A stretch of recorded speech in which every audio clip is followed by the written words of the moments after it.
Halo semuanya, selamat datang di channel yang tidak layak untuk dihina ini. Sebelum kita mulai, atur posisi santainya, seruput kopinya, dan mari kita berkhayal.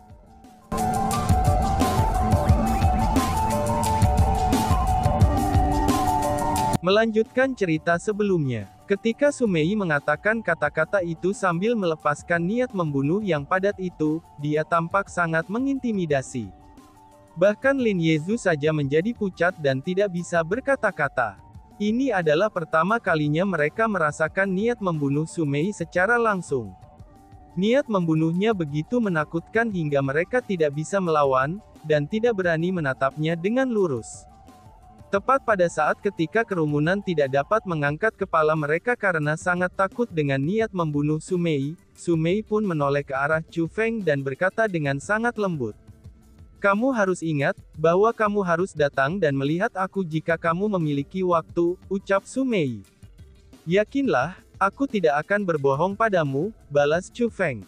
Adapun Chu Feng, dia menjawab dengan senyum di wajahnya. Mendengar kata-kata itu, Sumei tertawa sangat cerah, manis, dan juga puas. Kemudian setelah itu, dia berbalik dan terbang. Melihat adegan ini, semua kerumunan dibuat tertegun. Mereka tidak dapat berpikir jernih, karena kekacauan telah memenuhi pikiran mereka.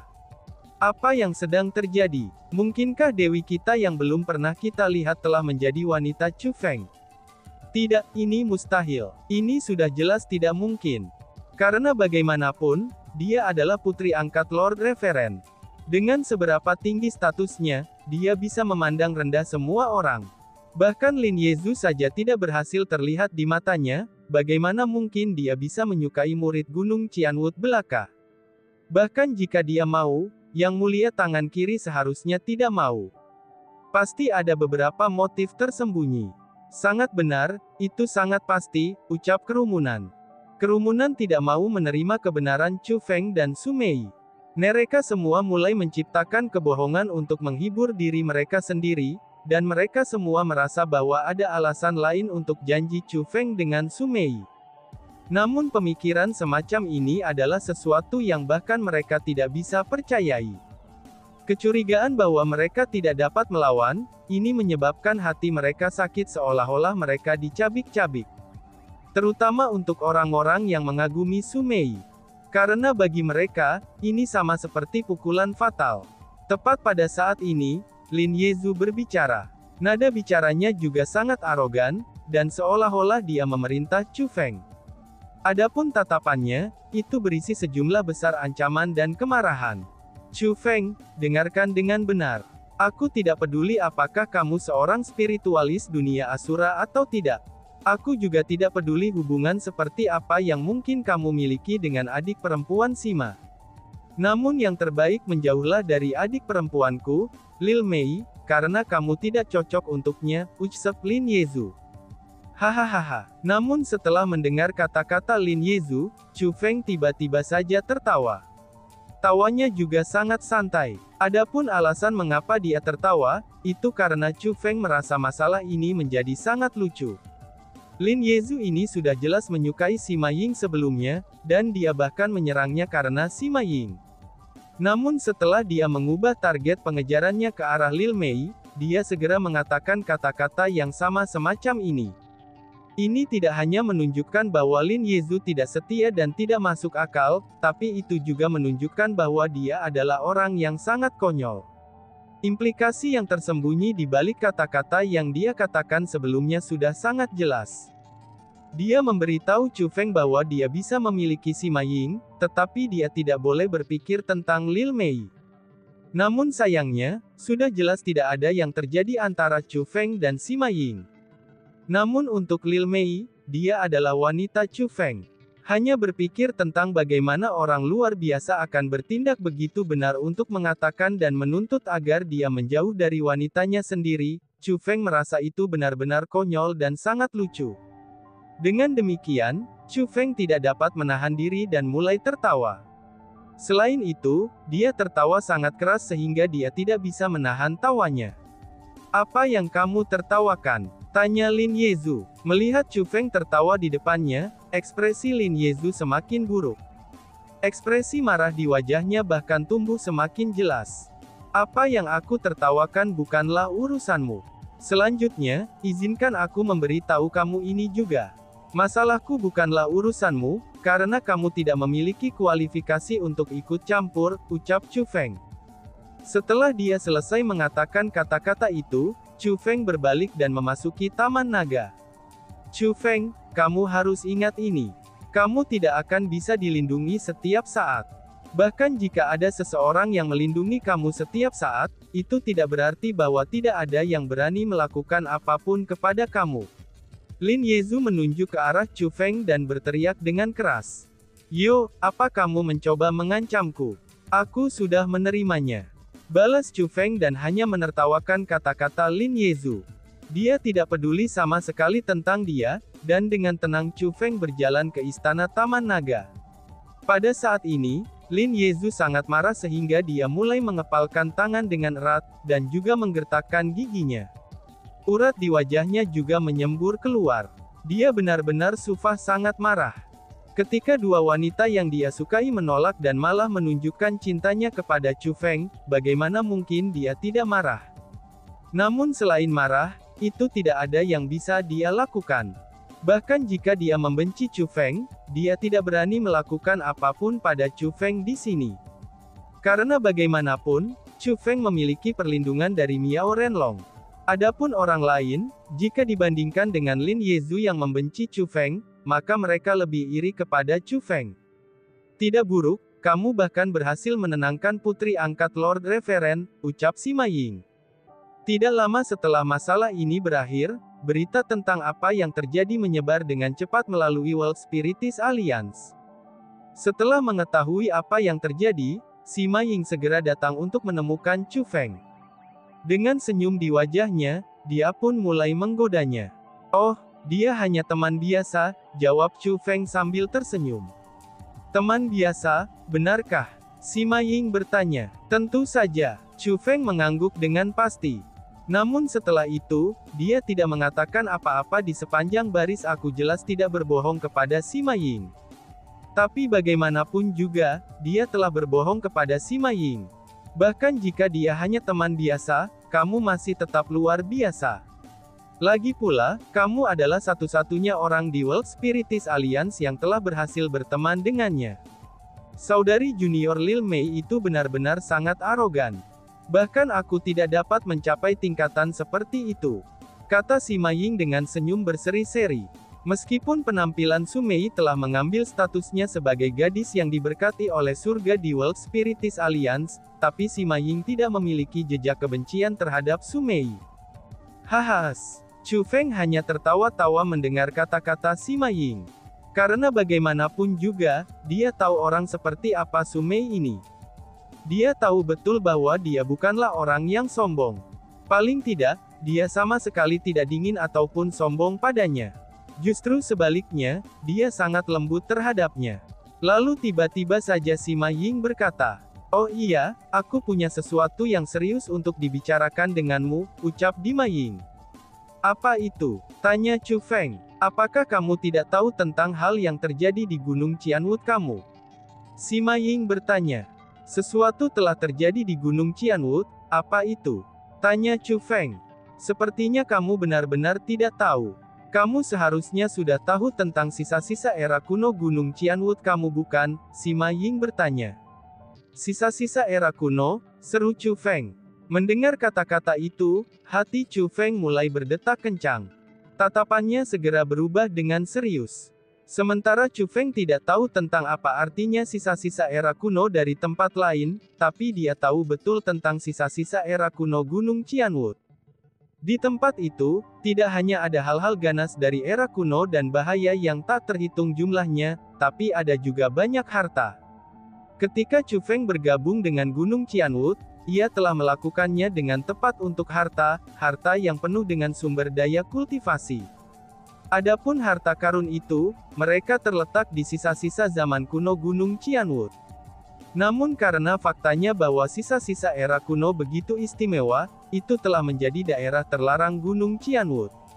Jangankan Chu Feng, bahkan orang-orang juga tidak diizinkan masuk.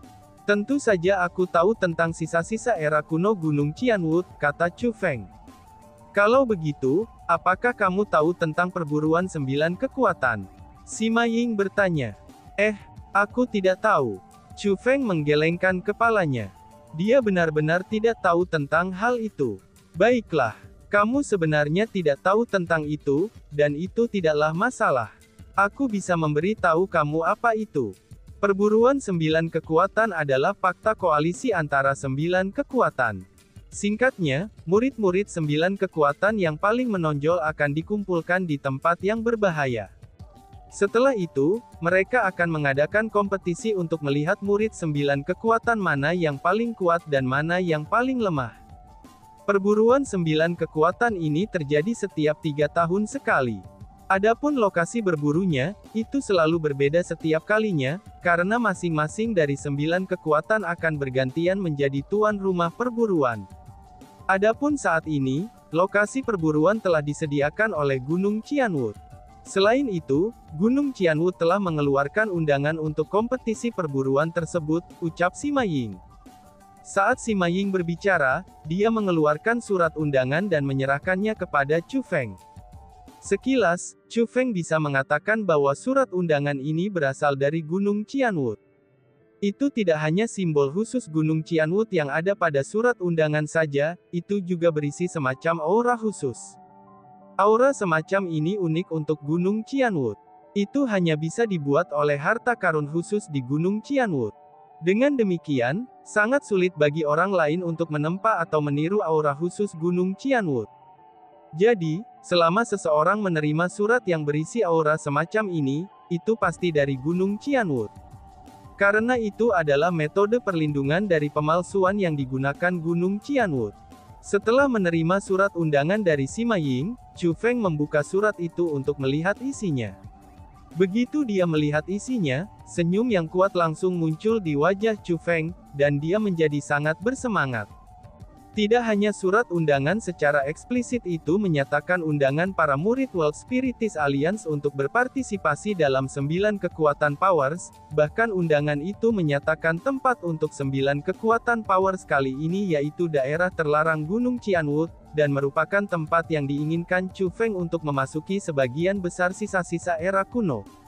Lalu tiba-tiba saja Chu Feng bertanya, adik Ying mungkinkah untuk 9 kekuatan Powers ini, tidak hanya kamu akan pergi, tapi Lin Yezu juga akan pergi, dan bahkan para murid dari Sekte Tanah Terkutuk, Golden Armor City, dan 9 kekuatan lainnya semua akan hadir juga, tanya Chu Feng. Meskipun pembukaan sisa-sisa era kuno adalah hal yang paling penting baginya, tapi dia juga sangat khawatir tentang pertanyaan yang baru saja dia tanyakan. Ya, tentu saja itu benar. Jika tidak ada peristiwa tak terduga, maka tidak hanya para murid luar biasa dari 9 kekuatan akan menerima undangan, bahkan beberapa kekuatan yang memiliki jumlah kekuatan tertentu tetapi lebih lemah dari 9 kekuatan, mereka juga akan menerima undangan ini.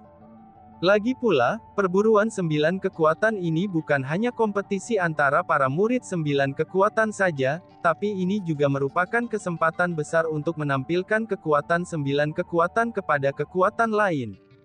Jadi secara praktis, setiap perburuan 9 kekuatan tidak terbatas hanya pada 9 kekuatan saja. Itu akan selalu ada banyak kekuatan lain baik mereka akan menyaksikan, ataupun bergabung dengan kompetisi, jawab Sima Ying menjelaskan. Hebat, ini benar-benar kesempatan hebat yang datang hanya sekali dalam bulan biru, seru Chu Feng. Mendengar apa yang dikatakan Sima Ying, senyum di wajah Chu Feng semakin kencang. Sebenarnya, Chu Feng tidak peduli apakah orang lain atau kekuatan lain akan berpartisipasi dalam perburuan 9 kekuatan ini atau tidak. Namun setelah berpikir bahwa Lin Yezu, Qin Lingyun, dan murid-murid dari Sekte Tanah Terkutuk semua akan muncul, Chu Feng merasa seolah-olah darah seluruh tubuhnya mulai mendidih. Karena bagaimanapun, ia memiliki keluhan mendalam terhadap orang-orang ini. Setelah menghitung waktu, Chu Feng memutuskan bahwa itu masih akan lama sebelum perburuan 9 kekuatan dimulai. Jika Chu Feng mampu meningkatkan kultivasinya sebanyak 1 tingkat dalam periode waktu ini, ia akan mampu melawan Qin Lingyun, Lin Yezu, dan juga yang lainnya. Mungkin dia bisa membalas kebencian yang dia miliki terhadap mereka. Jika keberuntungannya cukup baik, maka Chu Feng bisa mengetahui di mana Han Helai berada, dan mengambil Gletser Ceiling darinya. Kemudian, dia bisa membantu Hong Qiang menyegel keanehan alami itu, dan dengan demikian memperoleh sumber daya kultivasi yang berharga. Dalam hal ini, itu tidak akan sesederhana pada peningkatan satu tingkat kultivasi saja. Pada saat itu, penghinaan yang ia terima dari orang-orang itu semua akan dikembalikan pada mereka. Di depan semua orang itu, Chu Feng akan memberitahu mereka seperti apa akhirnya bagi mereka yang mempermalukannya. Dengan demikian, bagaimana mungkin Chu Feng tidak bersemangat? Dia secara praktis sudah sangat bersemangat hanya dengan memikirkannya saja. Aku tahu bahwa kamu sangat menantikan 9 Powers Hun ini. Sejujurnya, aku juga menantikannya. Kembali di Gunung Qianwood, bajingan-bajingan itu telah memperlakukan aku seperti itu. Aku akan melihat, siapa di antara mereka yang berani bersikap tidak hormat terhadap aku ketika aku kembali ke Gunung Qianwood kali ini. Kata Sima Ying dengan ekspresi antisipasi. Itu sudah jelas bahwa gadis ini, Sima Ying, juga seseorang yang ingat dengan dendamnya. Dia sedang menunggu kesempatan untuk mengambil wajahnya yang telah hilang. Itu sudah jelas bahwa dia juga menentukan 9 kekuatan powers ini menjadi kesempatan itu. Perburuan 9 kekuatan akan segera dimulai. Itu benar-benar hal yang baik. Sudah lama sekali sejak aku melihat teman-teman lama aku itu. Namun apa yang perlu kita lakukan sekarang adalah, melanjutkan ke desa kuno penyegelan. Lagi pula, kita harus menangkap pengkhianat itu, binatang yang membantai rekan-rekannya sendiri sesegera mungkin. Tiba-tiba, suara seorang lelaki tua terdengar. Setelah itu, sesosok muncul di depan kedua orang itu. Itu tidak lain adalah Miao Renlong. Kakek Miao, kamu sudah kembali. Melihat kembalinya Miao Renlong, Sima Ying tampak sangat gembira. Segera, dia pun bertanya kepadanya. Kalau begitu, kapan kita akan pergi ke desa penyegelan kuno? Tanya Diam Ying. Kami akan segera pergi, kata Miao Renlong sambil tersenyum. Mendengar kata-kata itu, bukan hanya Sima Ying yang sangat gembira, bahkan Chu Feng sendiri juga sangat gembira. Itu karena, apa yang diinginkannya segera datang. Perjalanan ke desa kuno penyegelan ini akan menjadi sangat penting dalam menentukan, apakah dia bisa menunjukkan bakatnya yang luar biasa dalam perburuan 9 kekuatan dan merebut harta karun. Setelah masalah ini ditentukan, mereka bertiga segera berangkat. Di bawah bimbingan Miao Renlong, Chu Feng akhirnya kembali ke desa kuno Siling. Desa kuno Siling itu sama seperti dulu. Namun kembalinya Miao Renlong dan Chu Feng, itu menyebabkan kepala desa tua Ma sangat bahagia. Orang pasti tahu bahwa kepala desa tua Ma telah menunggu berita dari Chu Feng sepanjang waktu. Namun meski begitu, dia tidak pernah mengharapkan Chu Feng untuk membawa kembali karakter besar seperti Miao Renlong. Terutama setelah mereka mengeluarkan harta yang berisikan aura Han Helai, itu untuk dibandingkan dengan aura yang dimiliki kepala desa tua Ma.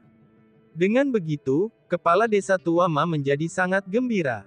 Itu dia. Tidak ada kesalahan. Aura ini pasti sama. Aku tidak pernah menduga, bahwa orang yang datang ke desa kuno Siling kami dan mencuri siling glasier kami akan menjadi pengkhianat aliansi spiritualis dunia. Jika Lord Miao bersedia memberikan bantuan, maka bajingan dengan nama Han Helai ini pasti tidak akan bisa melarikan diri, kata kepala desa tua Ma dengan penuh sukacita. Implikasi di balik kata-katanya adalah, bahwa ia berharap agar Miao Renlong dapat membantunya. Han Helai adalah pengkhianat World Spiritis Alliance kami. Jika kita dapat menemukan jejaknya, secara alami aku tidak akan membiarkannya pergi. Namun sebelum itu, ini akan mengharuskan kita untuk mengetahui keberadaannya, kata Miao Renlong. Tuan Miao, yakinlah. Formasi dari desa penyegelan kuno kami ini memang pantas mendapatkan reputasinya, balas kepala desa. Sebagai tanggapan, kepala desa tua Ma tersenyum ringan. Setelah itu, dia tiba sebelum formasi. Ketika mereka melihat formasi itu, tatapan Chu Feng, Miao Renlong, dan Sima Ying menjadi berubah serius. Mereka semua ingin tahu persis, jenis formasi apa yang membuatnya memiliki kekuatan ajaib untuk dapat melacak seseorang dengan aura mereka. Namun pada saat ini, tidak ada yang istimewa tentang formasi yang muncul di hadapan Chu Feng. Paling tidak, ketika menilai dari penampilannya, itu sangatlah biasa.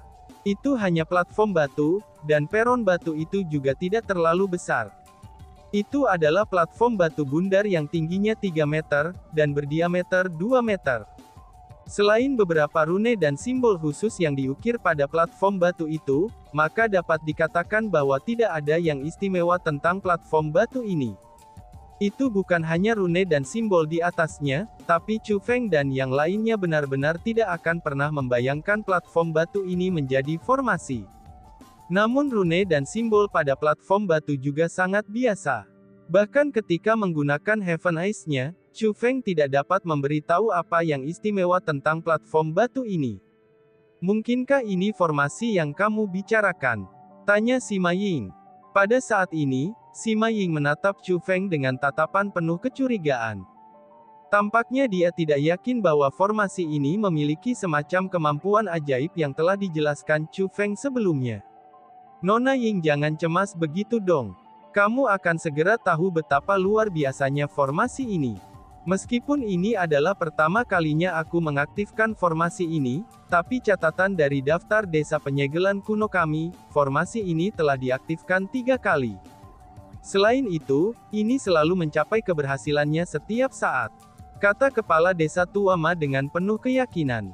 Saat dia berbicara, dia mengambil aura Han Helai dari beberapa harta, dan menempatkannya ke dalam formasi. Berdengung. Setelah aura Han Helai ditempatkan ke dalam formasi, formasi biasa itu mulai bersinar dengan cahaya. Terutama rune dan simbol yang tampak biasa itu, mereka sebenarnya tidak lagi biasa. Karena sebaliknya, mereka menjadi sangat tak terduga. Namun yang paling penting adalah, dengan perubahan semacam ini, aura misterius dan kuat mulai keluar dari formasi itu. Dengan segera, aura itu menutupi Chu Feng dan yang lainnya. Aura itu benar-benar terlalu kuat. Itu hanyalah sesuatu yang belum pernah mereka temui sebelumnya. Bahkan Miao Renlong saja menunjukkan ekspresi kaget. Itu karena, aura itu terasa seolah-olah berasal dari era kuno. Dan tiba-tiba saja bersambung. Sekian dan terima kasih banyak. Bye-bye.